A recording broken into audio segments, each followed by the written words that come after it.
Good morning, students. Today we are going to start a new lecture of class 12th P block elements, group 15 elements. In group 15 elements. In previous lecture we discussed about some introduction of group 15 elements and some compound physical and chemical properties of group 15 elements like nitrogen and phosphorus, arsenic, etc. In previous video we discuss about some compounds like dinitrogen, ammonia, etc. In this lecture we discuss about some many compounds of nitrogen like nitric acid and many compounds of phosphorus, black phosphorus, red phosphorus, white phosphorus and phosphine, phosphorus trichloride, PCl5 etc. तो next lecture है हमारा nitric acid. Nitric acid compound है जो group 15 में हमारे element हैं nitrogen, उस nitrogen का ये कंपाउंड है नाइट्रिक एसिड। नाइट्रिक एसिड की प्रिपरेशन कैसे की जाती है कि प्रिपरेशन सबसे पहले जो फर्स्ट मेथड है वो है फ्रॉम वर्कलैंड्स मेथड। वर्कलैंड्स मेथड में क्या होता है कि नाइट्रोजन और ऑक्सीजन को आपस में मिक्स करके इलेक्ट्रिक स्पार्क कराया जाता है और उसके बाद नाइट्रिक ऑक्साइड गैस बनती है। इस नाइट्रिक ऑक्साइड गैस को ऑक्सीडाइज किया जाता है और इसको कन्वर्ट किया जाता है NO2 में, नाइट्रोजन डाइऑक्साइड में। और नाइट्रोजन डाइऑक्साइड वाटर के साथ मिक्स होके in the presence of oxygen direct बना लेता है HNO3। तो ये हमारा कंपाउंड बन जाता है HNO3। सेकेंड मेथड है फ्रॉम ओस्टवाल्ड्स मेथड। ओस्टवाल्ड मेथड में क्या होता है कि अमोनिया और ऑक्सीजन, ये मैं प्रीवियस लेक्चर में भी बता चुका हूँ, अमोनिया और ऑक्सीजन आपस में मिक्स होकर प्लेटिनम कैटलिस्ट की प्रेजेंस में इन 550 degree Celsius temperature it convert into nitric oxide और नाइट्रिक ऑक्साइड प्लस वाटर, तो इसमें कन्वर्ट हो जाता है ये। और नाइट्रिक ऑक्साइड ऑक्सीजन के साथ मिलकर बना लेता है NO2, नाइट्रोजन डाइऑक्साइड, और इसका हम ऑक्सीडेशन कराते हैं वाटर के साथ, तो यहाँ पर बन जाता है हमारा नाइट्रिक एसिड। तो ये भी एक मेथड है बनाने का, इंडस्ट्रियल मेथड है ये दोनों ही, ओस्टवाल्ड्स मेथड, वर्कलैंड मेथड, ये दोनों ही हमारे जो हैं एक तरीके से इंडस्ट्रियल मेथड है। अगर मैं बात करूँ प्रॉपर्टीज़ की, तो प्रॉपर्टीज़ में देखिए नाइट्रिक एसिड की अगर मैं फॉस्फोरस के साथ करा दूँ, नॉन मेटल के साथ रिएक्शन है ये, अगर मैं फॉस्फोरस के साथ रिएक्शन करा दूँ तो नाइट्रोजन यहाँ पर किस स्टेट में है, +5 ऑक्सीडेशन स्टेट में। तो ये नाइट्रोजन की हाईएस्ट ऑक्सीडेशन स्टेट होती है +5, तो ये +5 से रिड्यूस करेगा अपनी ऑक्सीडेशन स्टेट को, इंक्रीज तो कर ही नहीं सकता, ऑलरेडी +5 हायर ऑक्सीडेशन स्टेट में। तो ये कन्वर्ट होकर किस में चला जाता है, NO2 में। NO2 में कितनी होती है, +4, तो डिक्रीज कर रहा है अपनी ऑक्सीडेशन स्टेट। अगर ये ऑक्सीडेशन स्टेट को डिक्रीज करेगा तो मैं इसको क्या मान सकता हूँ, इसको मान सकता हूँ ऑक्सीडाइजिंग एजेंट। तो ये हमारा स्ट्रॉन्ग यानी कि पावरफुल ऑक्सीडाइजिंग एजेंट होता है। कैसा होता है, powerful oxidising agent, powerful oxidising agent होता है ये हमारा nitric acid. Nitric acid phosphorus के साथ मिलकर, नॉन मेटल के साथ मिलकर ये +5 से +4 NO2 में चला गया और फॉस्फोरस कन्वर्ट हो जाएगा हमारा H3PO4 में। H3PO4 को कहते हैं फॉस्फोरिक एसिड, तो ये फॉस्फोरिक एसिड में चला जाएगा। ऐसे ही हम यहाँ पे कॉन्सेंट्रेटेड नाइट्रिक एसिड अगर हम आयोडीन के साथ रिएक्ट कराएं तो ये आयोडीन को भेज देता है HiO3 में। HiO3 का मतलब होता है हाइड्रो आयोडिक एसिड, तो हाइड्रो आयोडिक एसिड में ये चला जाएगा और अब अपना ये नाइट्रोजन डाइऑक्साइड में चला जाएगा। नाइट्रिक एसिड अगर H2S के साथ रिएक्शन करें तो ये H2S को किस में ले जाएगा, सल्फर में। यहाँ इसकी ऑक्सीडेशन स्टेट कितनी है, -2, यहाँ कितनी हो गई, 0, और अपना खुद ही किस में चला जाएगा, नाइट्रिक ऑक्साइड में। यहाँ नाइट्रोजन डाइऑक्साइड बन रहा था, यहाँ पर नाइट्रिक ऑक्साइड बन रहा है। ये चीज़ आप ध्यान रखें, पी ब्लॉक की जो रिएक्शंस होती हैं इनके प्रोडक्ट का आइडिया लगाना इम्पॉसिबल है। प्रोडक्ट का आइडिया आप थोड़ा बहुत तो लगा सकते हो कुछ रिएक्शन में, लेकिन हर किसी रिएक्शन के लिए फुलफिल नहीं होता है ये। तो ये चीज़ आपको याद ही रखनी पड़ेगी ओवरऑल, यानी कि हमें ये याद रखना पड़ेगा कि इसमें प्रोडक्ट क्या बनेगा। बाद में हम इस रिएक्शन को बैलेंस कर सकते हैं, तो बैलेंस करने का मेथड तो आपको पता है, ऑक्सीडेशन नंबर मेथड है या फिर आयन इलेक्ट्रॉन मेथड है। लेकिन मैं बात यहाँ पर बैलेंसिंग की नहीं कर रहा हूँ, मैं यहाँ पर जो बात कर रहा हूँ कि इसमें प्रोडक्ट क्या बनेगा। तो ओवरऑल यहाँ पर जो प्रोडक्ट होता है एक्सपेरिमेंटल डेटा के हिसाब से आया हुआ है, ये चीज़ आपको याद ही रखनी पड़ेगी। रिएक्शन का प्रोडक्ट आपको याद रखना पड़ेगा, इसका कोई भी लॉजिक नहीं होता। आप अगर लॉजिक लगाना चाहें तब भी इसमें कोई लॉजिक नहीं लगेगा। तो नाइट्रिक एसिड जो है वो अगर H2S के साथ रिएक्ट हो जाए तो ये इसको सल्फर में भेज देता है और अपना नाइट्रिक ऑक्साइड में कन्वर्ट हो जाता है। नाइट्रिक ऑक्साइड में कितनी होती है इसकी ऑक्सीडेशन स्टेट +2। ऐसे के ऐसे ही अगर ये नाइट्रिक एसिड जो है हमारा डाइल्यूट नाइट्रिक एसिड है और ये सल्फर डाइऑक्साइड के साथ रिएक्शन करे तो ये इसको भेज देता है H2SO4 में और अपना किस में चला जाता है नाइट्रिक ऑक्साइड में। तो ये सल्फर डाइऑक्साइड किस में कन्वर्ट हो गया हमारा H2SO4 में। तो ये चीज़ आपको याद रखनी पड़ेगी, ये +4 में है और यहाँ पर किस में आ गया ये +6 में। तो ये +4 से +6 मतलब ऑक्सीडेशन स्टेट इंक्रीज हो रहा है, तो ये रिड्यूसिंग एजेंट का काम कर रहा है। और ये किसका काम कर रहा है ऑक्सीडाइजिंग एजेंट का, क्योंकि इसकी ऑक्सीडेशन स्टेट कितनी है +5 और यहाँ कितनी आ गई है +2, तो डिक्रीज हो रही है। तो ऑक्सीडेशन स्टेट को देखकर ये बता सकते हैं कि इसमें प्रोडक्ट का आइडिया थोड़ा बहुत लगाया जा सकता है। ये लगाया जा सकता है कि इसमें +5 है तो इससे इंक्रीज़ नहीं करेगी, डिक्रीज़ ही करेगी। और डिक्रीज़ करने वाले प्रोडक्ट कौन से हैं, नाइट्रिक ऑक्साइड है, नाइट्रोजन डाइऑक्साइड है, नाइट्रस ऑक्साइड है, तो बस यही प्रोडक्ट होते हैं इसके। तो ये चीज़ें आपको याद रखनी पड़ेगी ओवरऑल। इनका कोई लॉजिक नहीं होता है, अगर आप लॉजिक लगाना चाहें तो लॉजिक इसमें काम नहीं करेगा।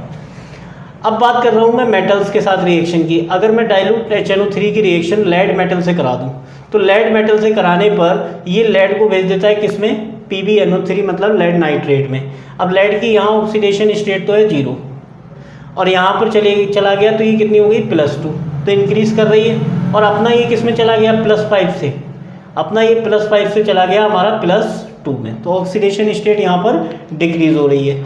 तो डिक्रीज़ तो होनी ही है, बस ये ध्यान रखना है कि ये कन्वर्ट किस में हुआ है। तो ये चीज़ आपको पता होनी चाहिए कि ये कन्वर्ट किस में हुआ है। अब HNO3 डाइल्यूट HNO3 यहाँ पर हो गया नाइट्रिक ऑक्साइड में कन्वर्ट +2 ऑक्सीडेशन स्टेट में, जबकि यहाँ वेरी कर रहा है, यहाँ N2O में कन्वर्ट हो रहा है। तो इसका कोई लॉजिक नहीं लगाया जा सकता। अगर आप ये सोचें कि लाओ मैं इसका कोई लॉजिक लगा के और सारी रिएक्शन को एक किसी फॉर्मूले के हिसाब से मैं कर दूँ, तो ये पॉसिबल नहीं है। P ब्लॉक की जो रिएक्शंस होती हैं इनमें कोई भी लॉजिक काम नहीं करेगा। प्रोडक्ट आपको ओवरऑल रिएक्शन का याद रखना पड़ेगा। डाइल्यूट HNO3 की रिएक्शन अगर मैं ऐसे कैसी जिंक से करा दूं तो जिंक भी यहाँ 0 में और +2 में चला जाएगा, लेकिन यहाँ प्रोडक्ट क्या बन रहा है, नाइट्रिक एसिड का जो प्रोडक्ट है यहाँ पे क्या हो गया N2O, इसको बोलते हैं नाइट्रस ऑक्साइड। अब नाइट्रस ऑक्साइड तो ये किस में आ गया +1 में आ गया नाइट्रोजन, तो यहाँ पे +5 था, यहाँ किस में आ गया +1 में। तो ये चीज़ भी आपको याद रखनी पड़ेगी। आयरन की अगर मैं बात करूँ तो आयरन अभी 0 स्टेट में है और यहाँ पर +2 स्टेट में आ गया, यहाँ पर +2 ऑक्सीडेशन स्टेट है इसकी, और यहाँ पर भी किस में आ गया +1 ऑक्सीडेशन स्टेट में। तो ये चीज़ आपको याद रखनी पड़ेगी कि इसके प्रोडक्ट क्या है। रिएक्शन का कोई तरीका नहीं होता है, इसके प्रोडक्ट को याद ही रखा जाता है। क्वेश्चन पेपर में जैसे आती है रिएक्शन, मान लीजिए इतना पोर्शन उसने दे दिया, प्रोडक्ट पूछ लिया, तो ये चीज़ आपको करनी पड़ेगी। प्रोडक्ट का बहुत बड़ा रोल है। कॉपर के साथ रिएक्शन अगर डाइल्यूट HNO3 करेगा, कॉपर नाइट्रेट बनाएगा और ये अपना किस में आ गया नाइट्रिक ऑक्साइड में, तो ये आपको याद रखना पड़ेगा। कॉन्सनट्रेटेड नाइट्रिक एसिड की, अभी ये डाइल्यूट की चल रही थी, ये कॉन्सनट्रेटेड की चल रही है, तो जिंक के साथ रिएक्शन कराएं तो ये तो अपना तो जा रहा है ZnO3 में जिंक, लेकिन यहाँ पर प्रोडक्ट क्या बन रहा है NO2 यानी कि +4 में जा रहा है। कोई लॉजिक नहीं है इनका। नाइट्रिक एसिड कॉन्सनट्रेटेड कॉपर के साथ रिएक्शन कर रहा, ऊपर अगर रिएक्शन कर रहा था तो नाइट्रिक ऑक्साइड में जा रहा था ये, जबकि यहाँ पर ये किस में जा रहा है NO2 में। तो ये फ़र्क है इसमें, यहाँ +4 में जा रहा है, ये +2 हो गया, ये 0 हो गया, और HNO3 में नाइट्रोजन की ऑक्सीडेशन स्टेट +5 होती है। सिल्वर के साथ रिएक्शन कराएं तो सिल्वर नाइट्रेट में कन्वर्ट हो जाएगा। जाहिर सी बात है, आप नाइट्रिक एसिड की करा रहे हो तो नाइट्रेट तो बनेगा ही बनेगा, लेकिन नाइट्रिक एसिड खुद किस में कन्वर्ट हो रहा है, खुद जा रहा है सभी में, इनमें किस में जा रहा है NO2 में। तो अगर कॉन्सनट्रेटेड HNO3 लेंगे तो यहाँ पर बन रहा है मतलब नाइट्रोजन डाइऑक्साइड, लेकिन यहाँ पर आप देख रहे हो वेरी कर रहा है। यहाँ पर कुछ में तो बन रहा है NO के साथ जा रहा है और कुछ में नाइट्रिक ऑक्साइड में जा रहा है, तो ये चीज़ वेरी कर रही है, ये तो आपको याद ही रखना पड़ेगा। एक ये पॉइंट आ जाता है कि बेरिलियम, एल्यूमिनियम, क्रोमियम, कोबाल्ट और निकल, ये मेटल्स को कहा जाता है पैसिव मेटल्स, और इनको पैसिव मेटल्स बोलते हैं। इसका रीज़न क्या है, जब मैं इसको वाटर में नाइट्रिक एसिड में जब मैं इसको डिज़ोल्व करता हूँ तो ये डिज़ोल्व नहीं होती, ये नाइट्रिक एसिड के साथ डिज़ोल्व नहीं होती है। इसका कारण क्या है, इसका रीज़न ये होता है कि due to protective layer of its oxide, यानी कि कहने का मतलब ये है सिर्फ इतना सा कि अगर मैं इन मेटल्स को नाइट्रिक एसिड में डालूं तो ये डिज़ोल्व नहीं होंगी। उसका रीज़न ये होता है क्योंकि ये मेटल्स अपने ही अपने ही जब ये मतलब एयर में ऑक्सीजन के साथ मिलती हैं, ऑक्सीजन के साथ मिक्स होती हैं, तो ऑक्सीजन में आने पर ये अपने ही ऑक्साइड की लेयर बना लेती हैं और वही लेयर प्रोटेक्ट करती है नाइट्रिक एसिड में डिसॉल्व करने से। तो ये मेटल्स को बोला जाता है पैसिव मेटल्स, और उसका रीज़न ये है क्योंकि ये जो हैं अपने ही प्रोटेक्टिव लेयर से, अपने ही ऑक्साइड की प्रोटेक्टिव लेयर से ढकी होती हैं। ना गोल्ड एंड प्लेटिनम, ये होता है गोल्ड, ये होता है प्लेटिनम, इनको बोला जाता है नोबल मेटल। नोबल मेटल इसलिए बोला जाता है क्योंकि किसी के साथ रिएक्शन नहीं करती हैं। ये भी वाटर में डिसॉल्व, ये भी नाइट्रिक एसिड में डिसॉल्व नहीं होती। और अगर ये नाइट्रिक एसिड में डिसॉल्व नहीं हो रही हैं तो फिर हमने इनके लिए बनाया हुआ है एक एक्वारेजिया। एक्वारेजिया में क्या होता है कि HCl होता है और साथ में होता है HNO3। कॉन्सनट्रेटेड है ये सभी, 3:1 के रेशियो में होते हैं, ये 3:1 में। इनको हम जो है इन मेटल्स को अगर मैं इसमें एक्वारेजिया में डाल दूँ, इस मिक्सचर में डाल दूँ, तो फिर ये इसमें डिसॉल्व हो जाती हैं, लेकिन ये नॉर्मली HNO3 के साथ डिसॉल्व नहीं होती हैं, इसीलिए हम इसको बोलते हैं नोबल मेटल्स। नेक्स्ट कंपाउंड है फॉस्फोरस। इससे पहले कराया आपने नाइट्रोजन कराया, फिर करा अमोनिया, फिर किया आपने नाइट्रिक एसिड, अब कर रहे हैं फॉस्फोरस। फॉस्फोरस जो है, हालांकि ये जो है फॉस्फोरस का टॉपिक, ये 2021 के जो एग्ज़ाम्स होंगे उससे ये डिस्कार्ड कर दिया गया है। फॉस्फोरस जो है, इसके एलोट्रोप कौन कौन से हैं? एलोट्रोप का मतलब क्या होता है? एलोट्रोप का मतलब ये होता है कि जिनका ओरिजिन, मतलब जो एलिमेंटल स्टेट है, प्योर एलिमेंटल स्टेट है, वो तो सेम है लेकिन वो देखने में अलग अलग है, वो एलोट्रोप होते हैं। जैसे कार्बन आपने देखा होगा, कार्बन का कौन सा है? ग्रेफाइट, डायमंड, और एक वो बना लिया गया है, मैन मेड है, बकमिनिस्टर फुलरीन। तो एलोट्रोप जो हैं वो हमारे एक तो वाइट होता है, रेड होता है और ब्लैक होता है। 3 एलोट्रोप्स होते हैं फॉस्फोरस के। इसमें जो वाइट फॉस्फोरस होता है इसकी रिएक्टिविटी बहुत हाई होती है। दूसरी बात है ये पॉइजनस होता है। वाइट फॉस्फोरस कैसा होता है? पॉइजनस होता है। और थर्ड बात ये है कि सॉल्युबल इन कार्बन डाइसल्फाइड। ये अकेला ऐसा फॉस्फोरस है, वाइट फॉस्फोरस, जो कार्बन डाइसल्फाइड में डिसॉल्व हो जाता है। रिमेनिंग हमारे रेड और ब्लैक इनसॉल्युबल रहते हैं। फॉस्फोरस को अगर ऑक्सीजन में खुला छोड़ दिया जाए तो ये P4O10 बनाता है। P4O10 जो है वो डार्क, मतलब डार्क में जो है वो ग्लो करता है, यानी कि ग्लो इन डार्क, अंधेरे में ये चमकने लग जाता है, दिखाई देने लग जाता है, और इस फिनोमिना को बोला जाता है फॉस्फोरेंस। तो ये फॉस्फोरेंस फिनोमिना का मतलब ये होता है कि अगर फॉस्फोरस को अगर ऑक्सीजन में खुला हुआ छोड़ दिया जाए तो फिर ये P4O10 बनाने लग जाता है और रात में चमकने लग जाता है, ग्लो करने लग जाता है, और इस फिनोमिना को बोला जाता है फॉस्फोरेंस। वाइट फॉस्फोरस की प्रिपरेशन क्या है? इसको हम किससे बनाते हैं? बोन ऐश, जो बोन्स होती हैं उनकी राख से इसको बनाया जाता है। कैल्शियम फॉस्फेट होता है बोन्स के अंदर, इसको कार्बन के साथ मिक्स करके और सिलिका के साथ मिक्स करके गर्म कराया जाता है, और गर्म कराने के बाद हमारा बन जाता है फॉस्फोरस वाइट। तो इसको बनाने का जो सबसे सिंपल और इजी और इकोनॉमिकली जो तरीका है वो यही है कि हम इसको किससे बना लें? बोन ऐश से। बनाया भी जाता है, फॉस्फोरस को बोन्स वगैरह से बनाया जाता है। जो एनिमल्स की जो बोन्स होती हैं उसको हम जो है कार्बन और सिलिका के साथ मिक्स करके हम उसको क्या करते हैं? मेल्ट कराते हैं। मेल्ट कराने के बाद उसमें से फॉस्फोरस को अलग कर लेते हैं। वाइट फॉस्फोरस जो होता है, इसकी प्रॉपर्टी की बात करूँ तो ये अकेला ऐसा हमारा फॉस्फोरस है जो NaOH के साथ रिएक्शन करता है। तो फॉस्फोरस की ये रिएक्शन बहुत इंपॉर्टेंट है, P4 + NaOH + H2O। तो वैसे तो रिएक्शन में आएगा P4 + 3 NaOH + 3 H2O = PH3। Phosphine बोलते हैं इसको, फॉस्फीन। तो ये फॉस्फीन गैस बन जाती है, वाइट कलर के फ्यूम्स बनाती है, और सोडियम हाइड्रोजन फॉस्फाइड बनता है। ये रिएक्शन बहुत इंपॉर्टेंट है, काफ़ी बार बोर्ड एग्जाम में पूछी गई, लेकिन हो सकता है इस बार नहीं पूछी जाएगी। रेड फॉस्फोरस की अगर मैं बात करूँ तो इसकी प्रिपरेशन जो है वो फॉस्फोरस को बनाया जाता है, रेड फॉस्फोरस को बनाया जाता है वाइट से, और वाइट से हम वाइट फॉस्फोरस को कार्बन डाइऑक्साइड के साथ 573 केल्विन पर हम हीट करते हैं, तो हमारा बन जाता है रेड फॉस्फोरस। और रेड फॉस्फोरस की खूबी क्या है कि ये कार्बन डाइसल्फाइड में इनसॉल्युबल होता है। अगर मैं इसकी स्ट्रक्चर की बात करूँ तो ये पॉलीमर लाइक स्ट्रक्चर होती है, ये होती है पॉलीमर स्ट्रक्चर, यानी कि इस तरीके के बहुत सारे मॉलिक्यूल्स इसके जो है फॉस्फोरस के, रेड फॉस्फोरस के अटैच होते चले जाएंगे यहाँ से। तो ये फॉस्फोरस की स्ट्रक्चर होती है। इसकी स्ट्रक्चर कैसी होती है? इस तरीके की। ये ऐसी स्ट्रक्चर होती है, ठीक है। अगर मैं बात करूं ब्लैक फॉस्फोरस की, तो ये नेचर में दो फॉर्म में एग्जिस्ट होता है, alpha and beta. Alpha phosphorus को बनाया जाता है वाइट फॉस्फोरस से। वाइट फॉस्फोरस को 803 केल्विन पर हम हीट कराते हैं तो हमारा बन जाता है अल्फा ब्लैक फॉस्फोरस। और अगर मैं रेड को ले लूँगा तो मुझे 4000 ATM प्रेशर पर इसको हीट कराना होगा, तब बनेगा बीटा ब्लैक फॉस्फोरस। तो अगर आपको अल्फ़ा बनाना है तो वाइट से बनाएंगे, बीटा बनाना है तो ब्लैक से बनाएंगे। इसकी स्ट्रक्चर ग्रेफाइट की तरह होती है। ग्रेफाइट की आपने स्ट्रक्चर देखी होगी, इस तरह की स्ट्रक्चर होती है इसकी, ये इस तरह की बहुत लॉन्गर बॉन्डिंग होती है इनकी नीचे के लिए, इस तरीके की। ग्रेफाइट की देखी होगी आपने स्ट्रक्चर, कुछ वैसी लीनियर फॉर्म में भी होती है। तो रिएक्टिव, अब इसके बाद है रिएक्टिविटी का ऑर्डर की अगर मैं बात करूं तो सबसे ज़्यादा रिएक्टिव होता है वाइट फॉस्फोरस, जो ऑक्सीजन की प्रेजेंस में ग्लो करने लग जाता है। इसकी रिएक्टिविटी सबसे ज़्यादा होती है, सबसे कम रिएक्टिविटी होती है ब्लैक फॉस्फोरस की। लेकिन अगर मैं डेंसिटी की बात करूँ तो डेंसिटी स्ट्रक्चर से ही पता लग जाएगी।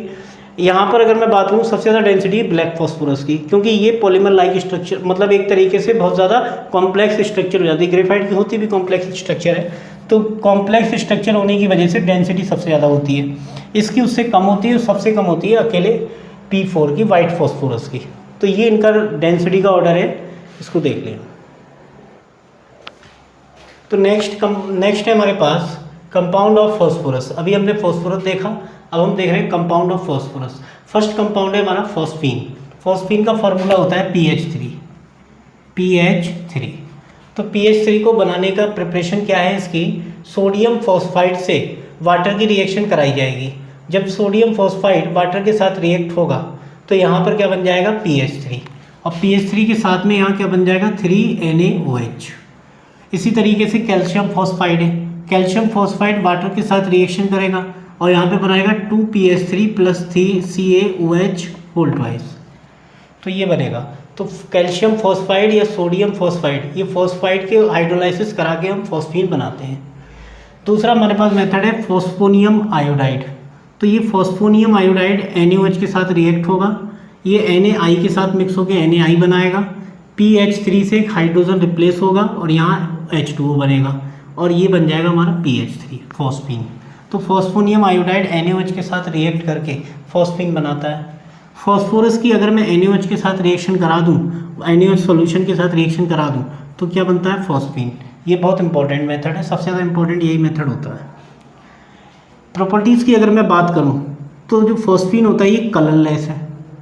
ऑर्डर इसकी कैसी होती है, रॉटन फेस, यानी कि सड़ी हुई मछली की तरह इसकी स्मेल आती है। स्प्राइंगली सॉल्युबल होता है वाटर में बहुत कम सॉल्युबल होगा। हाईली पॉइजनस होता है, सबसे ज़्यादा पॉइजनस गैस होती है, फॉस्फीन गैस होती है।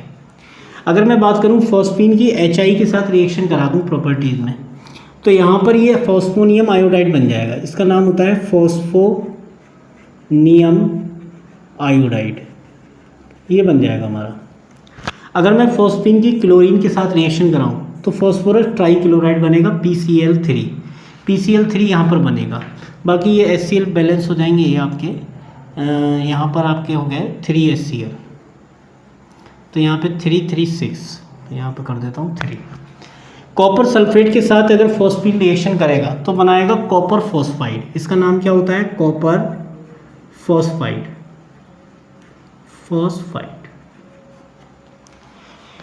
Used in home signal. तो फॉस्फीन का यूज़ किया जाता है होम सिग्नल देने में। होम सिग्नल में क्या होता है कि जो लोग शिप पर जाते हैं, तो शिप पर जाने पर अगर उन्हें कोई डेंजर जोन दिखाई देता है तो वहाँ पर एक छोटे से कंटेनर में कैल्शियम कार्बाइड और कैल्शियम फॉस्फाइड का मिक्सचर उसमें फिल होता है कंटेनर के अंदर।